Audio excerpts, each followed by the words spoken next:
I wasn't even planning to stop by the marina that morning. I only swung by to drop off a spare part for Seabreeze before heading to work, but the moment I turned the corner and saw a crowd gathered at the edge of the dock, phones out, pointing toward the water, I felt that familiar HOA-induced dread settle in my chest.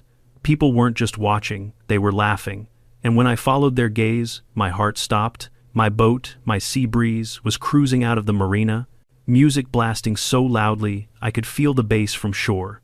A group of women danced on the deck, spilling drinks and taking selfies like they were filming a music video.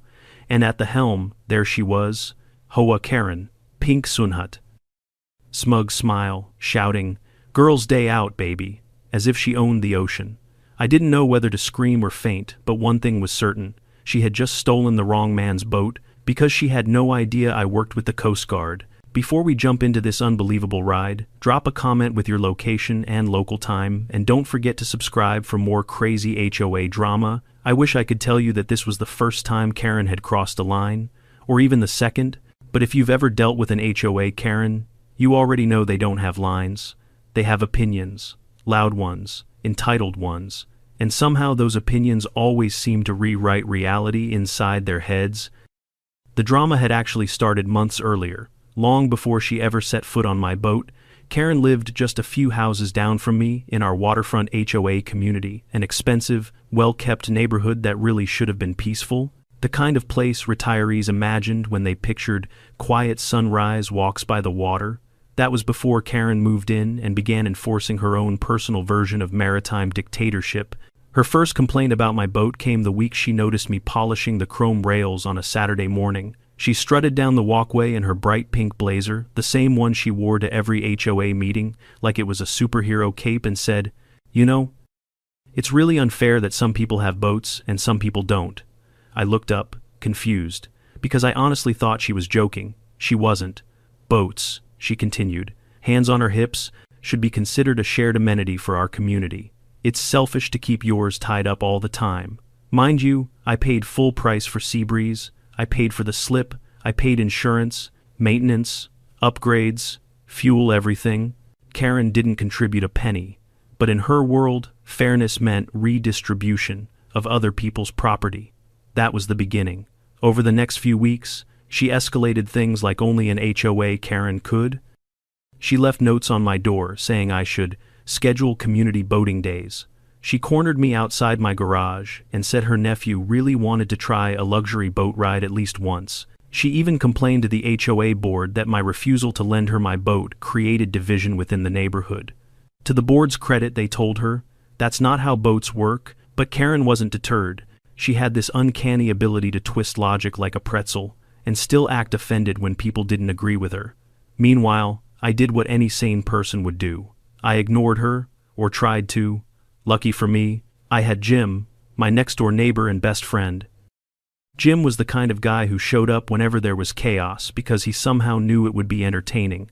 He always had two things on him, his iced coffee and his phone camera.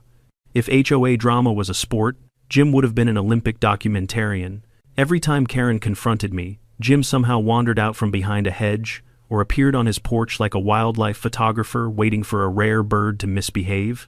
"She's going to explode one day," he'd whisper, sipping his coffee. I didn't know he meant it literally, but nothing, and I mean nothing, prepared me for what she did that morning at the marina. Seabreeze wasn't just a boat, she was practically a member of my family. I'd spent years restoring her. New teak decking, custom upholstery, modern navigation, upgraded engine, the works. She was the kind of boat that turned heads, not because she was flashy, but because she was beautifully maintained. Karen knew this. She'd admired the boat often, but in that passive-aggressive way where she'd sigh dramatically and mutter things like, "Some people have all the toys," loud enough for me to hear. And yet, despite all that, despite every warning sign, I still somehow didn't imagine she'd be bold or stupid enough to actually steal it. But when I saw her earlier that morning, dancing on my deck with her gaggle of friends, everything suddenly made sense. This wasn't spontaneous. This wasn't impulse. This had been planned. Karen finally got what she wanted, a community boat day, except the community was just her and 3 HOA friends who enabled her every delusion. One of them was live streaming as Karen shouted, "Girls' day out on the HOA yacht." Another yelled, "Woo, Karen, you're the queen of the marina." My eye twitched. What really stunned me was how pleased Karen looked, like she had conquered a nation and was now parading through her new territory. She stood with one hand on the wheel, like some kind of discount cruise captain, and the other waving to strangers who looked more confused than impressed. For a moment, I just stood there, frozen. My brain couldn't wrap itself around the scene. It was too surreal. Jim, of course, appeared right beside me out of nowhere. He took one look at the boat, choked on his iced coffee, wiped his mouth, and said, "Bro, tell me this is a prank." I didn't even answer. I just kept staring at the floating circus act that used to be my peaceful weekend vessel. Jim lifted his phone. "Okay, but this is already going viral." The crowd at the dock grew as more people noticed the commotion. Karen's music echoed across the marina. And honestly, I think people stayed because it felt like watching a slow-motion train wreck. You didn't want to see it, but you couldn't look away. Then Karen spotted me. Her smile widened into something triumphant, and she shouted across the water, "Don't worry, I'm only taking her out for a quick spin." A quick spin? With 4 people? With drinks? With 0 boating experience? With my boat? Jim muttered, "Buddy, I think you're legally allowed to pass out right now." But I didn't pass out. My mind snapped into a very different kind of clarity. There was no reasoning with Karen, no polite conversation, no HOA complaint form. This was a stolen vessel, and I knew exactly who to call.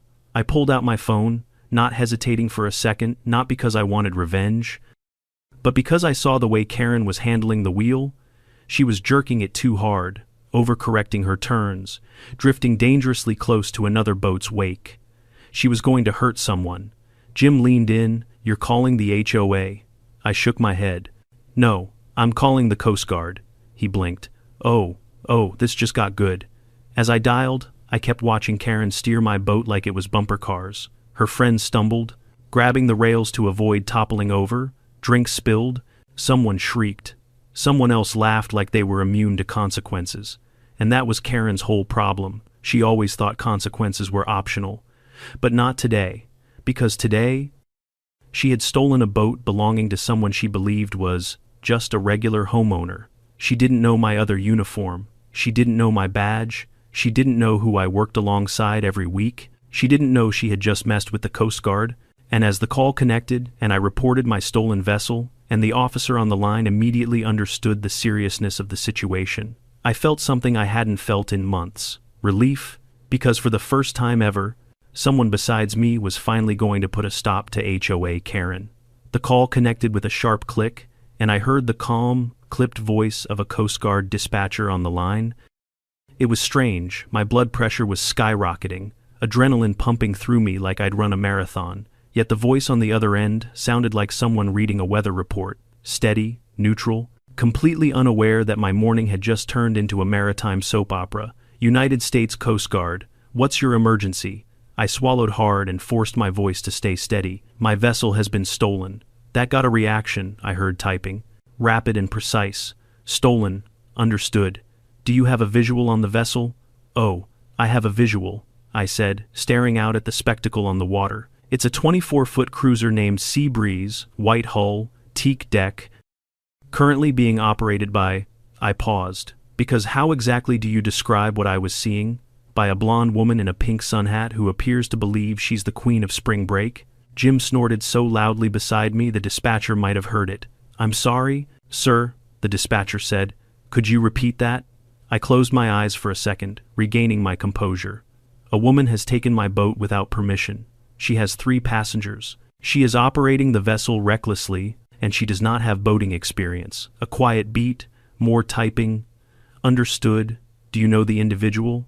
"Unfortunately, yes." I didn't say it out loud in those exact words. What I said was, "She's from my HOA." The dispatcher paused again, and I wondered if he was imagining the exact species of madness that comes out of a homeowners association. Whatever he pictured, the real version was worse. "We are dispatching a patrol boat to your location," he finally said. "ETA, 5 minutes. Please remain on shore and maintain visual contact. I'll be here." I hung up. Jim let out a long whistle. 5 minutes, bro. It's your lucky day." "It doesn't feel lucky," I muttered. Karen was now standing on the bow, one hand raised like she was Leonardo DiCaprio in Titanic, except, instead of grace and romance, she radiated the unfiltered chaos of a woman who had never in her life been told no, and clearly didn't intend to start today. Her friends cheered as she swayed dramatically, completely unaware she was seconds away from becoming a maritime cautionary tale. From shore, I could hear snippets of her shouting, "This is amazing, HOA, perks, ladies, we deserve this, deserve." That word coming from Karen always felt like nails on a chalkboard. Meanwhile, the scene around us looked like a tourist attraction. More boaters slowed, watching Karen zip around like a caffeinated pelican. Someone shouted, "Lady, learn to steer." Another yelled, "Wrong side, wrong side."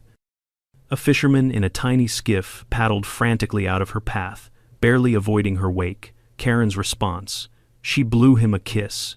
Jim groaned. "She's gonna go viral for attempted manslaughter. She's going to get someone hurt. Yeah, probably herself." I rubbed my forehead. This wasn't just embarrassing, it was dangerous. Seabreeze wasn't built for this kind of rough handling, and Karen was jerking the wheel like she thought the boat functioned on vibes alone. I saw her swing too hard into a turn, and her entire passenger group lurched, grabbing the railings to keep from tumbling overboard. One of the women dropped her drink and shrieked, "Karen, watch it!" Karen laughed. "Relax, I watched a YouTube tutorial," Jim choked. "Bro, she watched a tutorial. You are in danger. No kidding." Then, in the distance, I spotted the Coast Guard patrol boat approaching. Sleek, fast, controlled by people who knew what the hell they were doing. They cut through the water with purpose, and for the first time that morning, the knot in my stomach loosened. "They're here," I said quietly. The patrol boat slowed as it neared Seabreeze, and one of the officers lifted a bullhorn. "Vessel Seabreeze. Reduce speed and prepare to be boarded."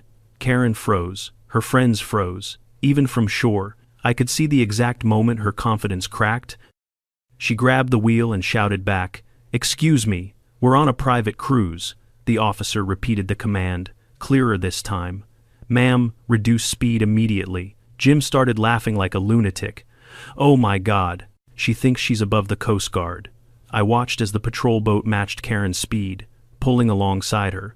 Karen's arms flailed in dramatic disbelief. She shouted something, gesturing wildly toward shore, toward me, of all people, as if I could rescue her from the problem she created. Her friends finally started freaking out.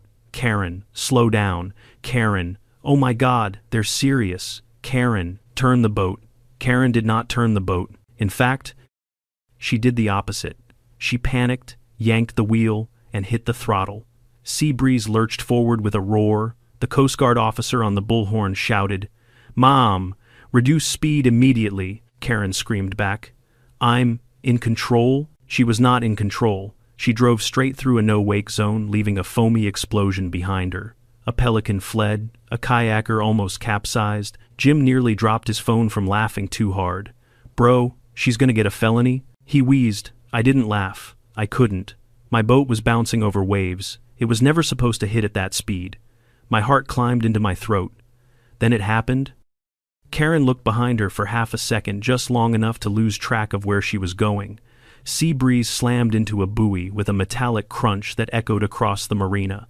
Karen pitched forward, screaming. Her friends tumbled onto the deck. The boat rocked violently before settling into a painful tilt. I felt sick. The Coast Guard acted instantly. Within seconds, they boarded the boat, shut off the engine, and pulled Karen away from the controls. And she, lost her mind. "Let go of me," she shrieked. "I am borrowing this boat. I have rights." One officer calmly handcuffed her. Jim whispered, "You know what? Maybe this is my lucky day." The officers helped Karen's friends up, making sure they were uninjured. Then one officer looked toward shore and called out, "Are you the owner?" I raised my hand. Karen whipped her head around, eyes full of betrayal, as if I had crashed my own boat into a buoy. "This is your fault?" she screamed. "Why would you call them?" I stared at her. "Because you stole my boat, Karen. I borrowed it. You took it without permission. Well, I knew you'd say no." Jim let out a choking laugh. "Legal mastermind right there?" Karen glared at him. "Shut up, Jim." The Coast Guard officer beside her sighed deeply, like a man who had seen one too many idiots in his career. "Ma'am, you are being detained for unauthorized vessel use, reckless endangerment, and failure to comply with maritime regulations." Karen gasped as if he'd accused her of treason. But even then, handcuffed, embarrassed, surrounded by witnesses, she somehow still believed she could talk her way out of this. She twisted toward me, eyes desperate. "You're not going to press charges, right?" I looked at Seabreeze, dented, scratched, humiliated. Then I looked at the woman who caused it all, and for the first time that morning, I actually smiled. Before I could answer Karen's frantic question, the Coast Guard officers guided her toward the patrol boat, her feet shuffling awkwardly on the deck as she fought against the handcuffs like they were an insult to her dignity. Her friends huddled on the opposite side of Seabreeze, whispering urgently to each other, their earlier excitement replaced by a fear that suggested they were suddenly realizing, "Oh, this isn't fun anymore." Jim zoomed in on her face with his phone. "This is golden. I'm framing this. Christmas cards." I elbowed him lightly. "Jim, for once in your life, maybe don't antagonize her." He shrugged. "She already hates me. I'm just adding spice." Meanwhile, Karen was mid-tantrum, yelling at the Coast Guard like they were customer service employees inconveniencing her shopping experience. "You can't arrest me. I'm on an HOA-approved outing." One of the officers raised an eyebrow. "Mom, HOAs don't govern maritime law." "One, Mom?" Karen scoffed, flipping her hair dramatically well. She tried to flip it, but with her hands cuffed behind her, it just made her wobble like a disgruntled flamingo. "They should. If they did, this wouldn't be happening." Jim laughed under his breath. "She's arguing jurisdiction with the Coast Guard. I think she's reached a new level." I watched, torn between fury and disbelief. I had seen Karen throw fits before at HOA meetings, at neighbors who parked half an inch over the property line, at dogs who dared to bark in her presence, but I had never witnessed a full meltdown on federal waters. Her friends, to their credit, gingerly approached me once the officers had secured her.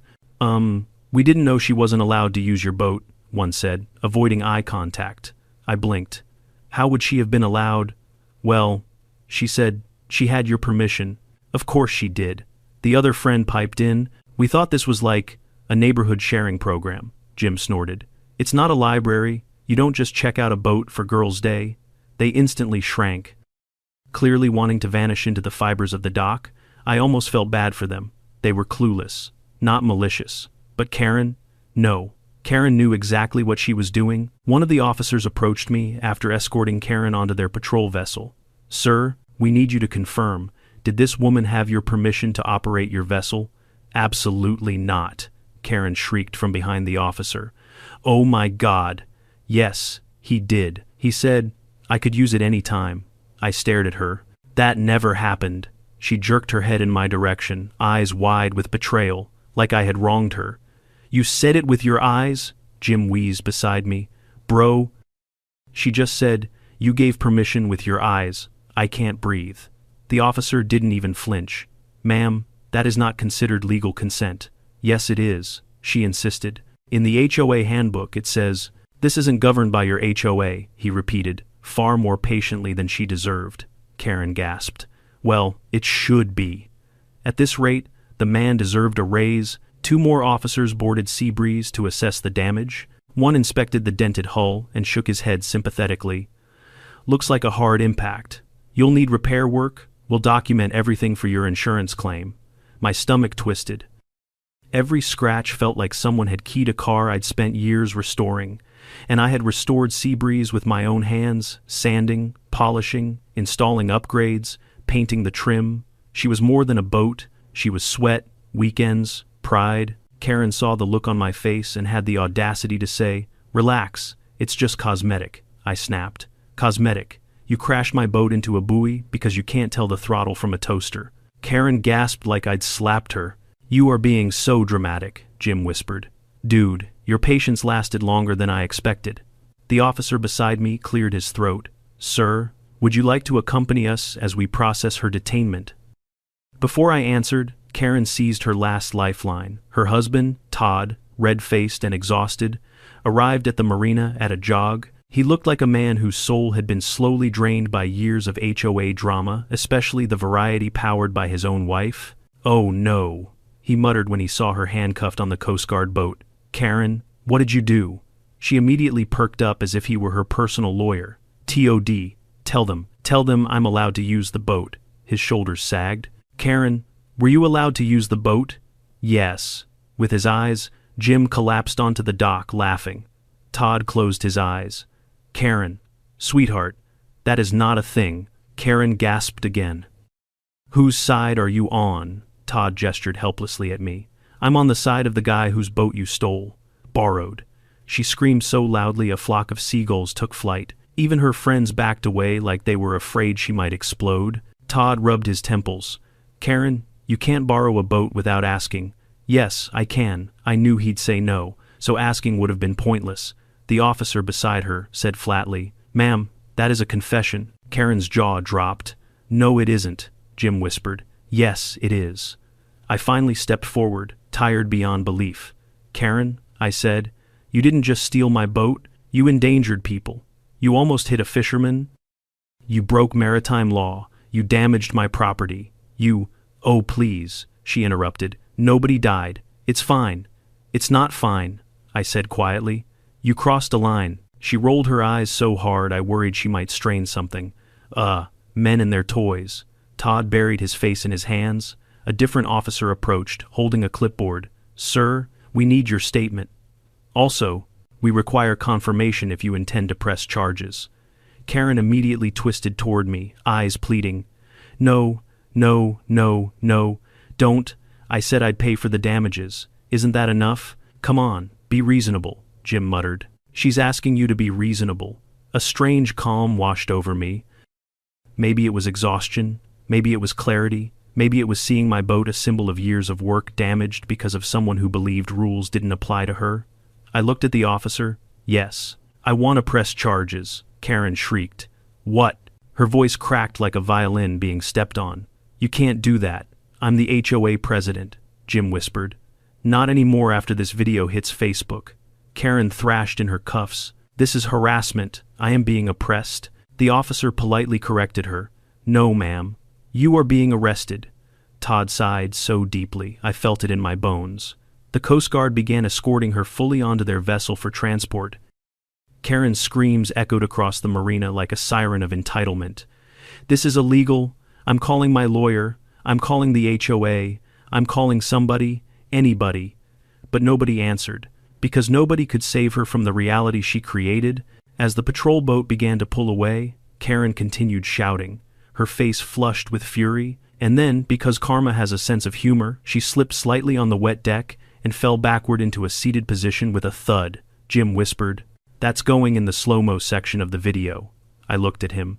You're actually posting that. He turned his phone toward me. It's already posted. I froze. Already? Yep, he said proudly. We're at 20,000 views. Karen heard him, her head whipped toward us. What video? But the patrol boat was already pulling out of earshot. It was the first time I'd ever seen Karen look speechless. And honestly, it was beautiful. The Coast Guard patrol boat disappeared around the bend of the marina channel, taking with it the echo of Karen's indignant shrieking.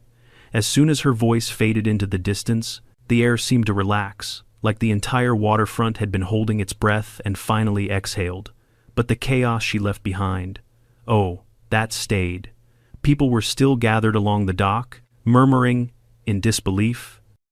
A few boaters who had nearly been hit were loudly recounting their side of the story to anyone who would listen. Karen's friends stood stiffly near a piling, avoiding eye contact with the crowd, clearly embarrassed to be associated with the aquatic crime spree of the century.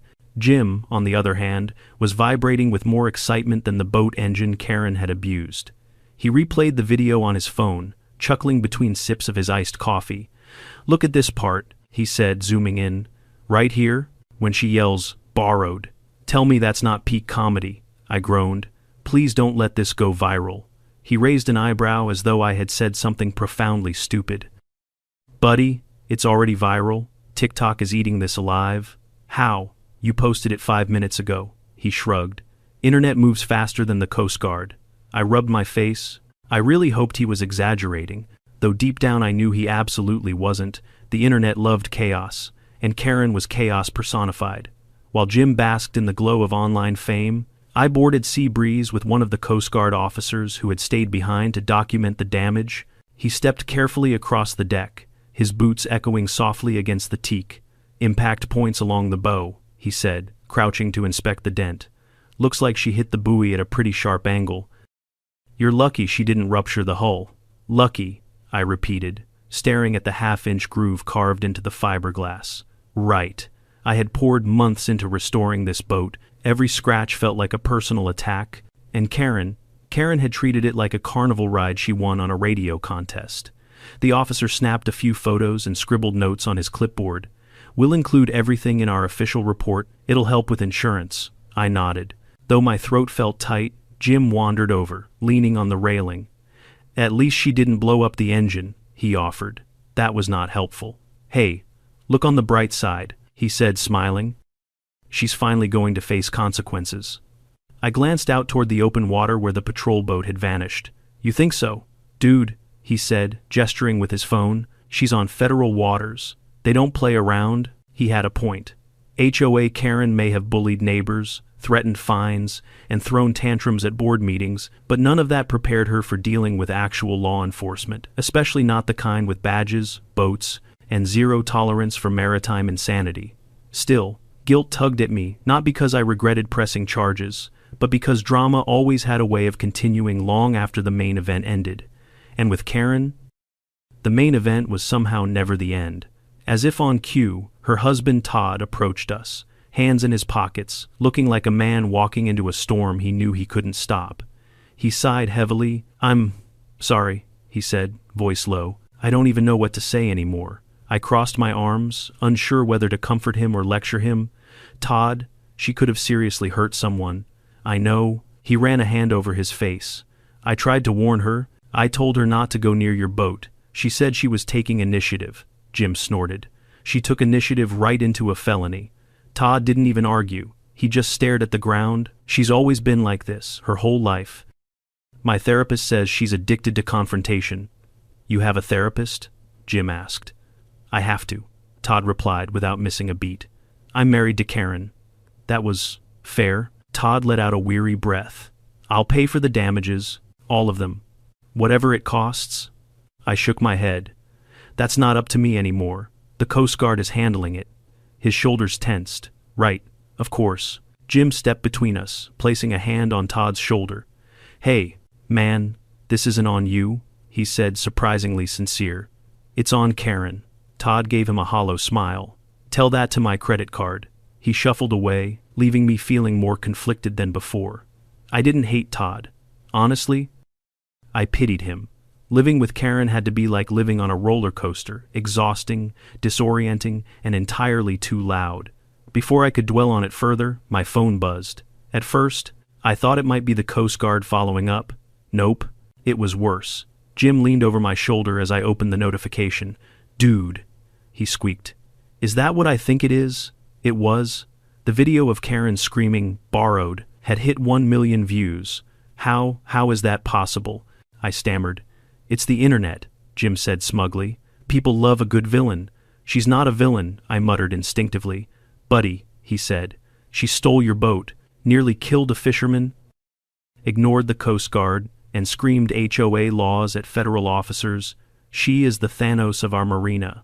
I sighed, resisting the urge to bang my head against Seabreeze's railing. As the officer finished documenting the damage, he turned to me. We'll file the paperwork today. Expect follow-up calls regarding charges. He nodded toward the dent on the bow. We'll also need the repair estimate once you get it.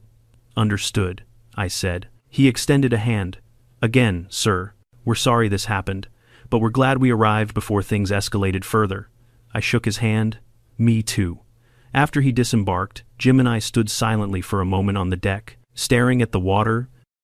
It was calm again, smooth, peaceful, nothing like the chaos Karen had stirred up just minutes earlier. I gotta ask, Jim said suddenly, breaking the quiet. When she was driving around like a drunk flamingo, were you scared she'd flip the boat? Yes, like, legitimately scared. Yes, Jim. He nodded. Good, because I was terrified.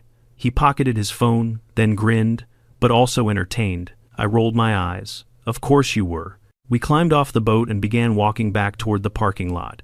The crowd had dispersed. The gawkers had gotten their fill. Karen's friends had quietly slipped away like witnesses fleeing a crime scene.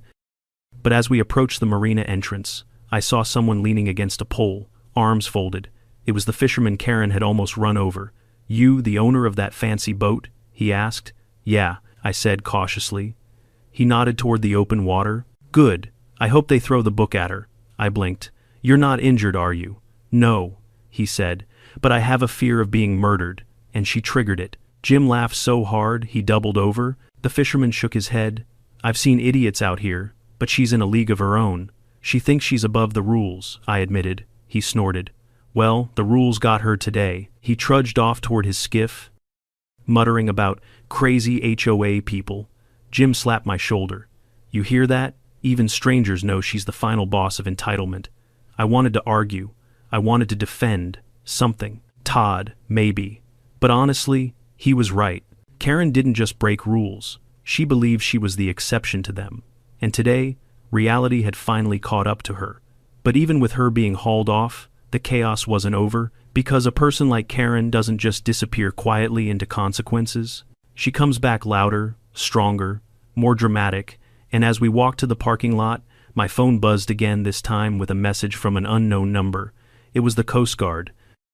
They wanted me to confirm something that made my stomach drop all over again. Karen wasn't done, not even close. The message from the Coast Guard wasn't long, just a simple request for me to come to their local station to clarify details regarding the suspect's statements. Suspect.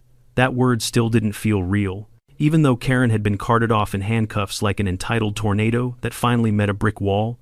Jim leaned over my shoulder, squinting at the text. "Clarify details, dude. She's blaming you for something, guaranteed." I rubbed my temples. Of course she is. She probably told them she was borrowing it for community service or some other nonsense. Jim took a long sip of his iced coffee. "Nonsense is your polite word. I'd call it Olympic-level delusion."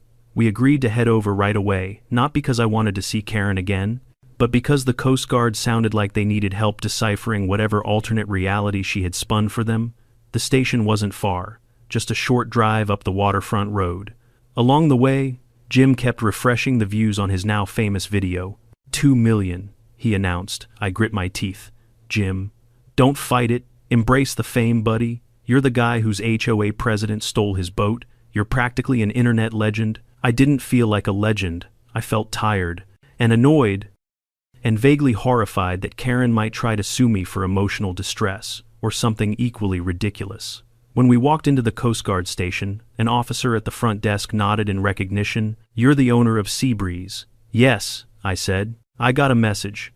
Right this way," he replied, and directed us to a small office down the hall. Inside sat Officer Riley, the same woman who had calmly handcuffed Karen while Karen accused her of violating HOA bylaws. Riley had a folder open in front of her and a look on her face that suggested she had already been through at least 3 Karen outbursts since we last saw her. She gestured for me to sit. "Thanks for coming so quickly." We needed to verify a few points. Jim sat as well, uninvited. But Riley didn't stop him. She probably sensed he was an important witness, or maybe she just didn't have the energy to deal with another entitled personality today. Riley folded her hands. "First, the suspect Karen claims she had prior permission to operate your vessel." I let out a humorless laugh. "Absolutely not. Not even remotely." Jim leaned in. "She said he gave permission with his eyes." Riley blinked. "With his eyes?" Direct quote, Jim said proudly. Riley sighed and jotted something down.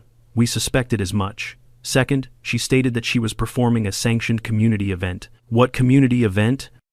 I asked. Riley flipped a page. Something she called HOA Coastal Enrichment. Jim slapped a hand over his mouth, laughing silently.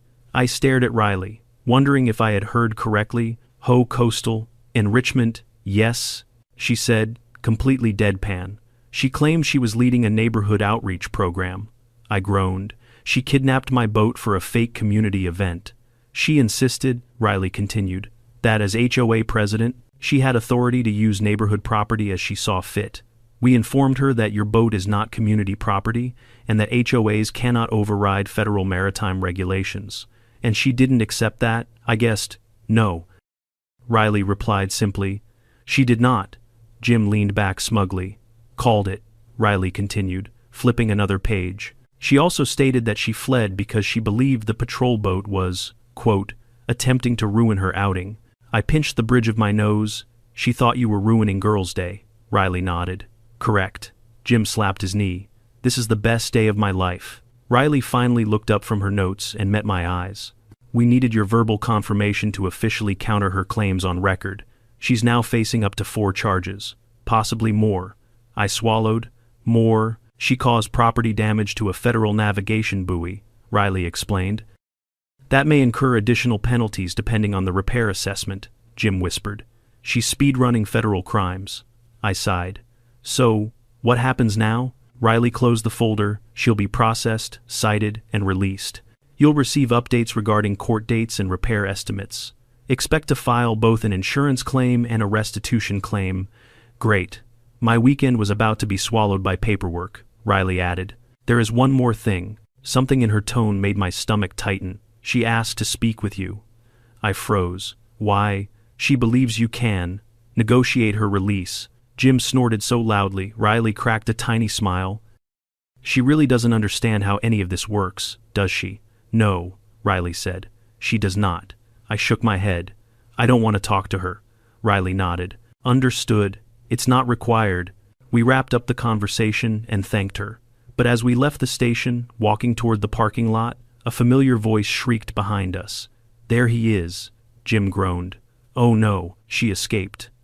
But Karen hadn't escaped. She was being escorted by another officer, still fuming, still red-faced, still somehow convinced she had been wronged. Her cuffs were off, but her fury was not. She stormed toward us as much as someone being held by the elbow can storm. You, she snapped, pointing at me with all the force of a judge delivering a guilty verdict. You need to fix this, I blinked. Fix what? My arrest, my humiliation, She waved her hands wildly. My reputation, Jim whispered. Too late for that, Karen glared at him. Shut up, Jim. The officer escorting her cleared his throat. Ma'am, you are only permitted to speak briefly. Karen yanked her arm away and stepped closer to me.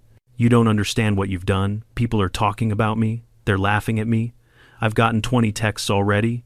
Jim smiled proudly. 20? Try checking TikTok. She froze. Tick, what? He held up his phone.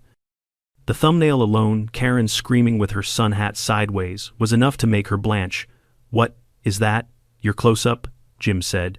The internet loves your catchphrase. My what? He tapped the play button. Karen's own voice blasted from the speakers. It's a borrow, followed by her screeching I have rights, followed by a thud as she fell backward during her arrest. Her face turned the shade of overripe tomatoes. Turn that off, she shrieked.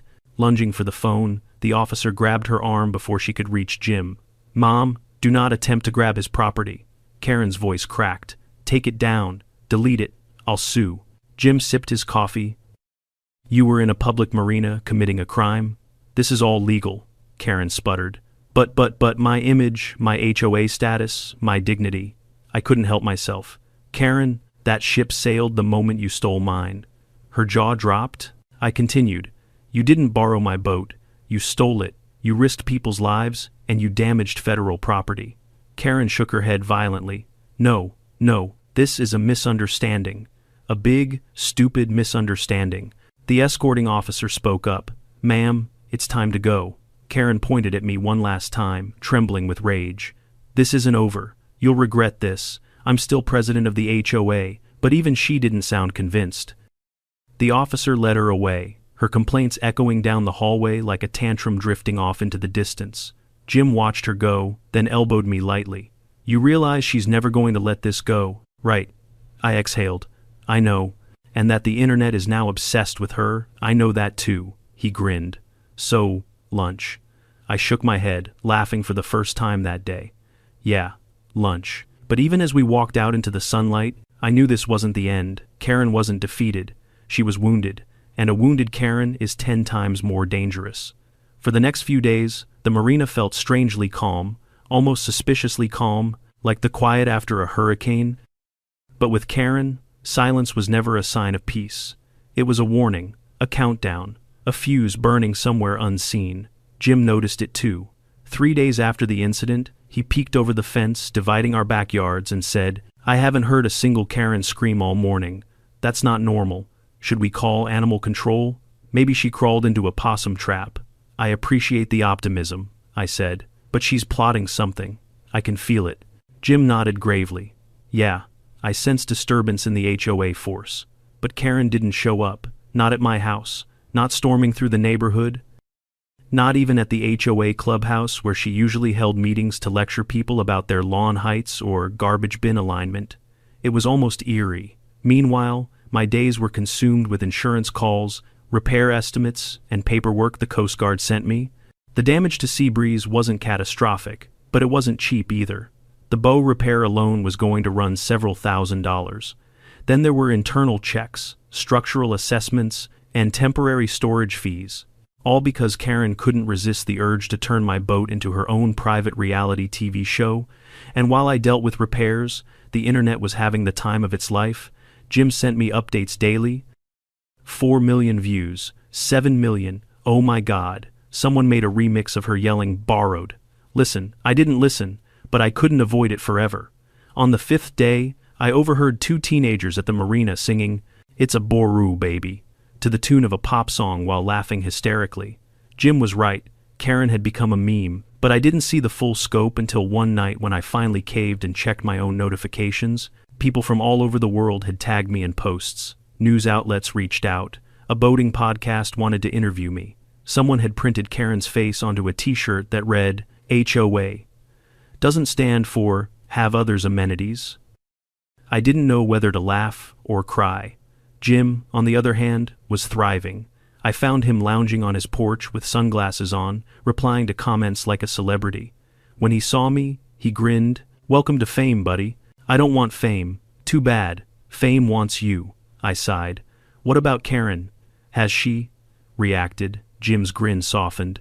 "Oh, you haven't heard?" He stood up dramatically and cleared his throat like he was about to narrate a nature documentary. Behold, the rare and volatile species known as the HOA Karen, now in her natural habitat of community service. I blinked. Community service? Jim nodded. Mandatory, per her charges. She's been assigned to the marina cleanup crew twice a week, and rumor has it she's not taking it well. I closed my eyes. Please don't tell me people are filming her. Jim hesitated, which meant they definitely were. So the next morning, I drove to the marina not to see her, I told myself, but to check on Seabreeze, which had been hauled up for repairs. But the moment I walked onto the dock, I saw her. She wore oversized sunglasses, a floppy hat, and a reflective vest, like she was in witness protection. In her hand was a trash picker. She was wielding like it personally offended her. Each time she stabbed a piece of litter, she muttered curses under her breath. "Are you kidding me? Trash? They have me picking up trash? Me?" Her voice carried across the dock, and a few boaters glanced her way, whispering. Karen noticed them and snapped, "What? Never seen community service before." I tried to slip past quietly, but of course, Karen spotted me. She froze, her jaw clenched. Then, dragging her bucket behind her like a child dragging a backpack on the first day of school, she stomped toward me. "This is your fault." I braced myself. "Good morning, Karen." "No, it is not a good morning," she hissed. "Do you know how humiliating this is? People are pointing at me. They're whispering." "Karen," I said calmly, "you stole my boat." "I borrowed it. You crashed it into a buoy. A small buoy. You ignored the Coast Guard. They were interrupting my event." "There was no event." "Yes, there was," she insisted. "It was an HOA coastal enrichment excursion. You made that up?" Karen jabbed her trash picker in my direction like a medieval spear. "You have ruined my reputation." Jim appeared behind me at that exact moment, sipping his iced coffee. "Actually," he corrected cheerfully, "you ruined your reputation. The internet just reported it." Karen's face twisted. You and that stupid phone. You turned me into a meme." Jim gave a polite bow. "My art has never been so appreciated." "I hate you," she spat. "Get in line." Jim replied. Karen turned back to me, eyes wild. "You have to fix this. Tell them to take the video down." I couldn't help but laugh. "Karen, you can't just take down the internet." "Yes, I can." "No, you can't. Watch me." She marched across the dock to where a group of teenage both hands were laughing at their phones. She pointed at them. "You, all of you, stop watching that." One boy raised his phone and said, "Is this you?" Karen shrieked, slapped the phone out of his hand, and immediately got scolded by a marina supervisor. I sighed. She's getting worse. Jim nodded. Oh yeah. Entitlement spirals before it dies. But the real surprise came later that afternoon. I was sitting on a bench near the repair shop, waiting for the latest estimate, when I saw Todd walking toward me. He looked more drained than before, like each day married to Karen, shaved off a year of his life expectancy. "Can I sit?" he asked quietly. Of course. He sat heavily, elbows on his knees. "I wanted to talk to you, apologize again, and explain something." I frowned. "Explain what?" He took a shaky breath. "Karen doesn't handle consequences well. She never has. She grew up getting everything she wanted. Her parents never said no, and when we married, I didn't realize she couldn't accept denial from anyone." I nodded slowly. "She thinks rules are obstacles, suggestions, not laws, and she truly believes she deserves special treatment." His voice cracked. "She thinks asking for permission makes her less than." I exhaled, finally, something that made sense, not justification, but insight. Todd continued. "She's terrified right now. Not of the Coast Guard, not even the charges. She's scared because she can't control the narrative, people laughing at her. It's her worst nightmare," Jim muttered. "Maybe she should have thought about that before becoming a nautical menace." Todd didn't argue. He looked at me again, eyes heavy. "I don't expect forgiveness, but I hope, maybe one day, you won't hate her." I shook my head. "Todd, I don't hate her. I just want her to stop hurting people."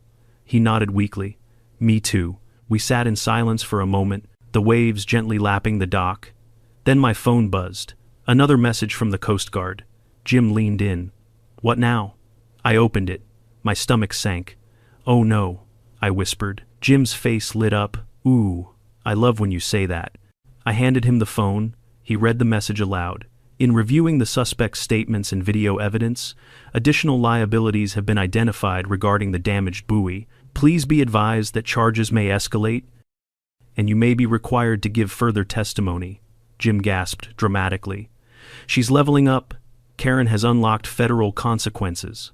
Todd groaned and buried his face in his hands. And I knew in my bones. We still weren't anywhere close to the end of this story. Karen's meltdown at the marina had been dramatic enough, but the aftermath, that's where the real chaos began. And not the loud, explosive chaos she was known for. No, this was quieter, more desperate, the kind of chaos that brews when someone realizes the world is no longer bending to their will. The Coast Guard's message had shaken me more than I expected. Additional liabilities, testimony required, escalating charges. Jim, of course, was thrilled. "This is amazing," he whispered. "She's speedrunning federal offenses like she's trying to unlock a STEAM achievement." "It's not amazing," I muttered. "It's exhausting." Todd sank deeper into the bench, as if hoping it would swallow him. "She's not going to handle this well," he said. "She's already furious about the community service. If she finds out, she might have to go to federal court." He didn't finish the sentence, but we all knew where it was going. Jim nodded gravely. "We might need to reinforce the HOA clubhouse windows." I ignored him and headed back to my truck. My brain needed silence, clarity, distance. But fate and Karen never allow such luxuries. That evening, as I prepped dinner, I heard the unmistakable sound of someone stomping up my driveway. Not walking, stomping, like a toddler mid-tantrum. Then my doorbell rang, 5 times. Rapid fire, Jim texted immediately. "Jim, bro, did Karen just run to your door?" "Jim, I am watching from my window." "Jim, she looks like a flamingo that stepped on a rake." I sighed, squared my shoulders, and opened the door. Karen stood there, still in her community service vest, mascara smudged from sweat and humiliation. Her sunglasses were pushed up crookedly on her head, and she clutched her phone like a weapon. Her voice trembled not with fear, but with rage barely contained. "You ruined my life." I didn't even get a greeting. I crossed my arms. "Karen, I didn't ruin anything. You stole, borrowed," she snapped. "You stole my boat," I continued calmly. "You ignored the Coast Guard. You put people in danger, and you damaged federal equipment. That's all on you." "No," she shouted, stepping closer. This, she waved her phone in my face. "This is on you." I glanced at the screen. It was the viral video of her screaming about borrowing my boat. I want it taken down, she demanded. All of it, every copy. That's not possible, I said. Once it's online, I don't care. She cut me off. Fix it. I stared at her. How would you like me to fix the entire internet, Karen? Her face contorted. You started this, you called the Coast Guard instead of just talking to me. You took my boat without permission because you would have said no. That's the point of asking. She stomped her foot, and for a moment, I wondered if she genuinely believed stomping could rewrite reality. You don't understand what you've done, she cried. People are avoiding me, they whisper when I walk by. They filmed me picking up trash at the marina. M.E. Trash. Jim appeared in my driveway with a bowl of popcorn. I glared at him. Really? He shrugged. You didn't tell me to leave. Karen spun toward him, jabbing a finger in the air. This is your fault too. Jim held up his bowl. Not my problem. Sunshine. She growled. Then she turned back to me, fists clenched. You're going to tell the Coast Guard to drop the charges. No, I said. You're going to file a statement saying, you forgive me. No, you're going to tell people the video is fake. No. She gaped at me like no one had ever told her that word before. And maybe they hadn't. Her entire life, people probably bent over backward to avoid her tantrums. They probably enabled her entitlement. They probably let her get away with everything because dealing with her was simply too exhausting. But I was done enabling her. I'm not lying to protect you from consequences, I said quietly. You did this. You need to deal with it. Her breath hitched. For a moment, just a split second, I saw actual vulnerability in her eyes, fear, confusion, desperation. But then she blinked, and it was gone. You're going to regret this, she hissed. I doubt it, I replied. She spun around, practically vibrating with indignation, and stormed off my porch. Jim popped another kernel into his mouth. That went better than expected. Better, I said. He nodded. She didn't throw anything. Fair enough. But Karen wasn't done, not even close. 2 days later, I got a call from the Coast Guard. Sir, this is regarding your vessel Seabreeze. My stomach tightened. What's going on? We've completed our damage assessment. The buoy repair is substantial. Additionally, the suspect attempted to dispute our findings. Of course she did. She claimed you sabotaged your own boat to frame her. I pinched the bridge of my nose. Why would I do that? She suggested you were jealous of her leadership role in the HOA. I stared at the wall. Are you serious? She insisted she was innocent because, quote, I am the HOA president, and HOA presidents do not commit crimes. Jim, listening from the couch, burst out laughing so hard he nearly fell off. The officer continued, We've declined her claim. However, due to her behavior, additional hearings may be necessary. We will need your presence. Great. Another round with Karen and her fantasy world. But the real climax came a week later. I returned to the marina to check on Seabreeze, now halfway through repairs, and found Karen again, this time sweeping the dock under supervision. When she saw me, she froze. But she didn't yell, she didn't stomp, she didn't even glare. Instead, she looked down, shoulders slumped, jaw tight, movements slow. She looked defeated. I approached cautiously. She didn't run, didn't complain, didn't threaten. She just kept sweeping. Finally, she whispered, People keep recognizing me. I nodded. That happens when you go viral. I hate it. I figured. She swallowed hard. I didn't think it would get this bad. I studied her. For once, she wasn't loud or self-righteous. She wasn't lecturing me about HOA laws or screaming about borrowed boats. She was just a human, flawed, embarrassed, afraid. I sighed. Karen, you can come back from this, but you have to own what you did. Stop blaming everyone else. She didn't respond. After a moment, she said quietly, Do you think they'll forgive me? The HOA, the marina, everyone. I thought about it. I think people forgive faster than you think, I said, but only if you change. Her hands tightened on the broom handle. And if I don't? She asked. I shrugged. Then this won't be the last time something like this happens, and the consequences will get worse. She nodded slowly, eyes glistening but refusing to cry. I don't want to be a meme anymore, she whispered. Then don't behave like one. Jim called from behind a piling, holding yet another iced coffee. Karen shot him a glare, but it lacked its usual venom. She turned back to her sweeping, and I let her be. As I walked away, the marina felt a little less tense, a little less hostile, a little more hopeful. Maybe Karen really would learn. Maybe this was the beginning of a quieter version of her. Or maybe, just maybe, she'd explode again next month. But that, thankfully, would be a future problem. For now, Seabreeze would be repaired, justice was served, and Karen had finally met something stronger than her entitlement, consequences.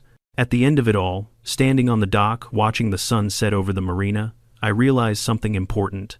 Entitlement isn't just annoying, it's dangerous. People like Karen don't start out wrecking boats or clashing with the Coast Guard. It begins smaller, cutting corners, ignoring rules, assuming they're the exception, and when no one pushes back, that entitlement grows until it eventually causes real harm. But consequences, when they finally arrive, can do what logic and arguments never could they teach. If there's a lesson in all this, it's that accountability matters, not just for the person who messed up, but for everyone around them. Sometimes the kindest thing you can do is stop enabling bad behavior and let reality speak for itself. What would you have done in my situation? Comment below, and if you enjoyed this wild HOA saga, don't forget to like, subscribe, and stick around for more unbelievable stories.